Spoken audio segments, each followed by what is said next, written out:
main topics, but the first thing I want to talk about is how do you do this? Well, one way is familiarize yourself with the self-directed IRA. Most people don't realize what a self-directed IRA is.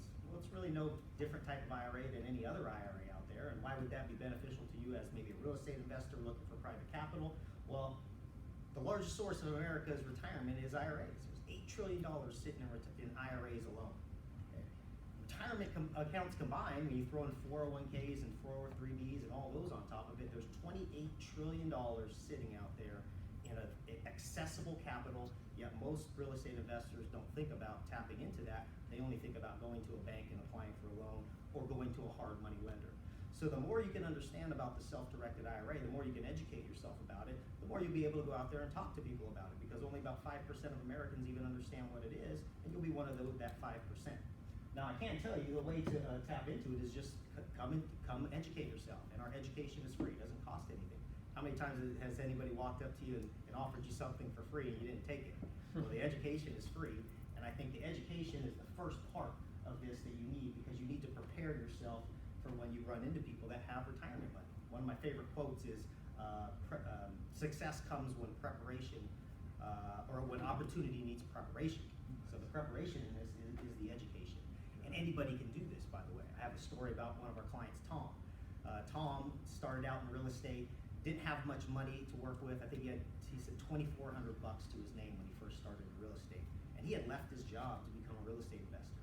Found out there's not many houses you can buy with $2,400. Okay, so his strategy was very limited.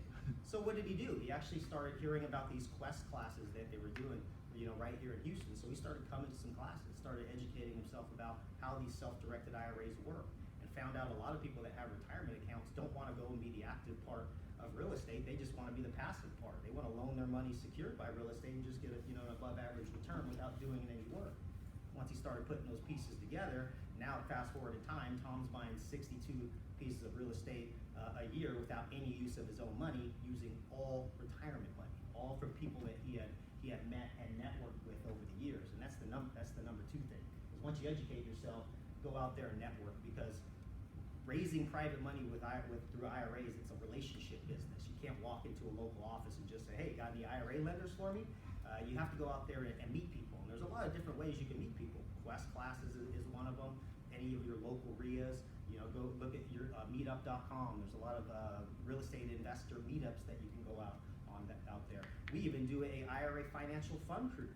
It's a financial friends networking cruise where people come in from all different real estate types of industries, and basically they go on to trap themselves on a boat with our president Quincy and just and do investments. Find out how they can leverage each other's talents and buckets of money to find themselves more investments. So obviously increasing your network will increase your net worth. And if you can't find enough meetups, guess what? Do with one of our other clients did, Gary, who actually just started his own private money meetup. Why do you want to start your own private money meetup? Well, if you get people that are interested in private lending, guess what they might want to do? They might want to lend you some money, and Gary was looking to borrow money. So what did he do? He created his own private money meetup, and not only that, he piggybacked it after our own Tuesday class, so he can use our classroom and try to get people to stay after the class for it. So again, there's more money out there for you. If you can find real estate deals, there's money out there. You just got to know where to look for it. And then number three, once you start finding people that are your lenders, the most important thing I think is you got to keep your lender's interest in mind at all costs. Real estate is a team sport, I would say. It's not a one-man wrecking crew. You're not going to go out there and buy a bunch of real estate just doing it on your own with your own money.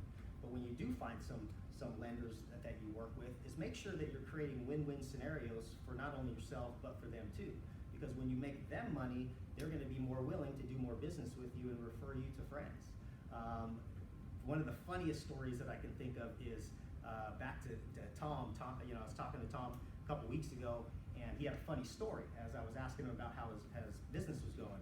And he said, I got a funny story that, I've had a lender that I've worked with for many years. And it's kind of funny. I found him when he was, didn't know anything about real estate, didn't know anything about lending. Asked him if he had retirement accounts, if he's looking to, do something different with his retirement accounts. He kind of told me in our conversation that he had his retirement account invested in a CD. I said, how's that CD going? And the guy said, oh, terrible. I mean, it's like making 0.375%. I don't know how I'm going to retire on that. And Tom told him, well, what if I showed you a different way? What if I could show you how we can, use that bucket of money and give you above average returns secured by local real estate? So this is many years ago. The guy, went with it, and ever since then they've done a ton of deals after that, where this guy acted as Tom's lender. And the funny thing is this guy was in his mid-60s. He was still working his 9-to-5 job because he hadn't found ways to get to that retirement point where he had enough money to retire on making that 0.375% from a CD. So anyway, so Tom calls him a couple weeks ago, and he's got his next deal, his next hot deal. He calls his lender buddy, and he says, "Hey, I got a good one. If you want to go, let's meet up." And the guy said, "Nope, I'm not interested." I said, "Well, that's kind of weird. You never told me you're not interested." He's like, "Yeah, I'm not right now, Tom. I got to call you back." And he goes, "Well, what's wrong? Is everything okay?" He said, "Yeah, everything's fine. I'm fishing." He goes, "You're fishing? I thought, don't you work? It's Wednesday." And he goes, "I didn't tell you." He goes, "I retired." He goes, "I finally was able to retire. Ever since you've taken me out of those poor investments and you've been paying me 8, 10, 12% over these years, I was finally able to retire. And now I'm fishing, and I'm enjoying my fishing. So I'll call you when I get back in town." So that just goes to show you that it's not, when you're looking for private money, a lot of the beginners think, "Oh, I'm going out there and I'm a beggar," and they get that beggar's mentality. If you go with the mentality that you can create win-win scenarios and not only benefit yourself, but benefit other people and help people to retire, I think your conversation will ease up a lot better. So. Give him a hand. All right, yeah.